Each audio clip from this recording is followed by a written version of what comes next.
வணக்கம் குழந்தைகளே, நான் உங்கள் கதை ராணி பேசுகிறேன். இன்று நாம் பார்க்கும் கதை என்னவென்றால், உழைப்பின் முக்கியத்துவத்தை உணர்த்தும் கதை. வாங்க பார்க்கலாம். ஒரு ஊரில் கண்ணன் வாழ்ந்து வந்தான். அந்த ஊரிலுள்ள செல்வந்தர் ஒருவருக்கு கட்டலுள்ள காய்ந்த மரங்களை வெட்டி கொடுக்கும் வேலை செய்து வந்தான். எவ்வளவு மரக்கட்டைகளை வெட்டி கொடுக்கிறோனோ அதற்கு ஏற்ற மாதிரி செல்வந்தரிடம் காசு வாங்கிக் கொள்வான். ஆரம்பத்தில் நிறைய மரக்கட்டைகளை எடுத்து செல்வான். சிறிது நாட்கள் சென்றது.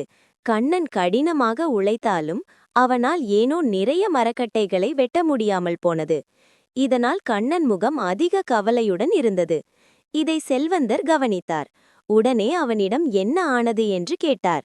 அதற்கு கண்ணன் மிக கவலையாக, நான் நாள் முழுவதும் உழைக்கிறேன், ஆனால் என்னால் முன்பு போல் நிறைய மரக்கட்டைகளை சேமிக்க முடியவில்லை என்று கூறினான்.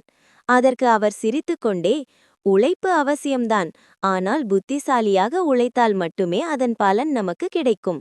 நீ உடனே சென்று உன் கோடாரியை கூர்மை செய். அதை நாளை எடுத்து வந்து உன் வேலைகளை துவங்கு.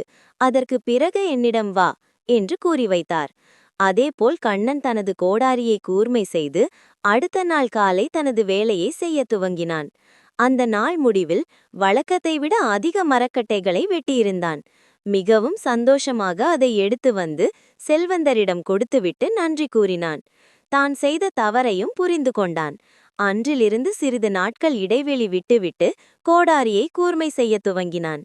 ஆகவே குழந்தைகளே, உழைப்பை மட்டுமே கருத்தில் கொள்ளாமல் புத்திசாலியான உழைப்பை மேற்கொண்டால் மட்டுமே முழு பலனையும் அனுபவிக்க முடியும். மீண்டும் அடுத்த கதையில் உங்களை சந்திக்கிறேன். நன்றி.